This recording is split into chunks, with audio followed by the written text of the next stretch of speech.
tell me a little bit about you guys. Where are you guys from? How did you guys meet? Give me the whole story.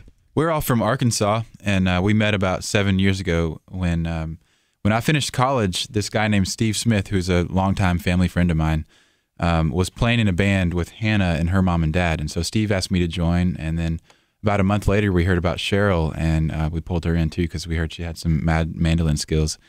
And so we've all been together for a long time, and the three of us broke off of that kind of family band back in 2007 and moved to Nashville. And so we've been out there doing our thing for a while and got a record deal last year and been out supporting our new single this year.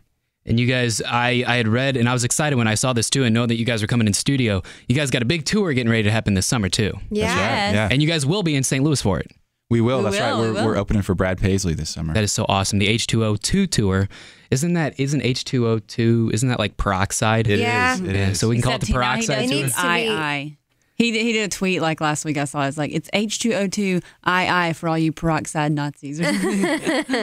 It's going to be, like I was telling you guys off the air, that show is going to be one of my favorite because we've got a ton coming to town this year, but that one by far, one of my favorites. It's an all-day thing, the Waterworld Plaza. You guys will be on the side stage. Right. And last year, Brad actually came out and jammed on stage with a bunch of the artists on the side stage. Cool. I don't think So hopefully that we can make that happen. I don't think that we could have picked a better first tour to be on. Like, seriously, for so many reasons. Number one, he's one of the most genuine, big-hearted guys in the industry, and to be able to learn from somebody like him and be able to go on that tour is going to be such an amazing learning process for us. And he's a lot of fun. It's just good people, and I do love that it's in a big event and that it's an all-day thing, and so many artists you get to see in one event. So, and we're excited to be a part of that. It's a big deal for us. Are you worried about the possibility of the pranks? We're actually kind of excited about it. We've been trying to think about what we can do to What you can do to him? Because I talked to him the other day, and I said, you've got so many great acts on the tour with Jared Neiman and Blake Shelton and Eden's Edge, and Sonny's on that too, right? Yeah. Right. Sonny Sweeney. I said, what are you going to do? And I said, if you could make it the sixth stop, which happens to be St. Louis, and he was like, you know what? That would actually be the perfect timing to kind of start in. Thanks Especially for warning with Blake us, Shelton. man. Well, I think he was planning with Blake too, but what would you do to Brad? Like, have you even thought about that? Would you guys try to do something, seeing that you guys are newer? I've written a lot with one of his good friends that's one of his main co-writers with him, and I've already hit him up going like, keep your thinking cap on because I need your help because I'm not a natural prankster. Like, I just haven't done that a lot in my life.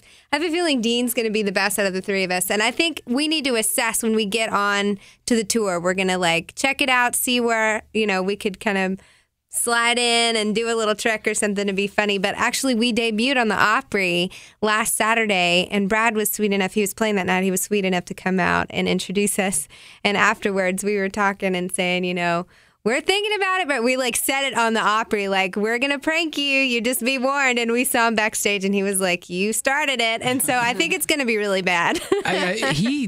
What was the last one they did that I read with Darius, the Limburger cheese all over the mic? That's just disgusting. That was nasty. And even got his backup mic. Ugh. We are managed by the same manager that manages Jewel. Okay. And so she was telling us about Jewel and Kelly Pickler did this whole bit where they got him arrested and filmed it and stuff, pulled him off his plane, cuffed him.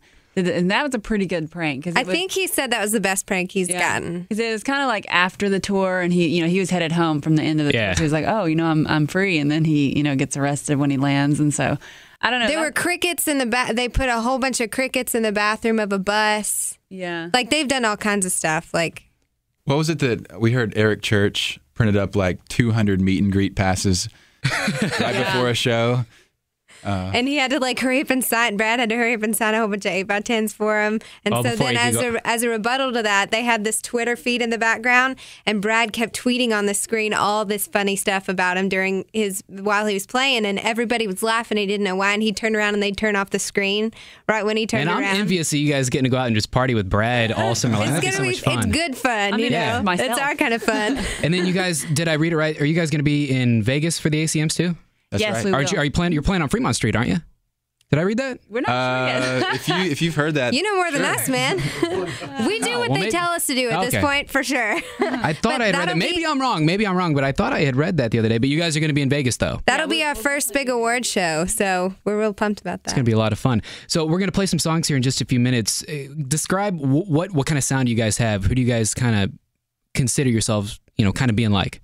Well, that's always such a hard question to answer. But, I grew up in a family bluegrass band, and Dean grew up playing kind of rock stuff, and Hannah grew up in a family folk Americana band. So I think we're a merge of all those backgrounds together. And we always just kind of say it's country with roots. Dean plays the dobro, but he also plays electric and of course, the acoustic he's playing today. And I play banjo and mandolin and guitar. So, it's a contemporary grassy commercial country, I guess is what you'd say. Perfect. Nice, Well, Cheryl. let's take a quick break and we'll come back and we'll play a couple songs. All right. Thank you. Awesome.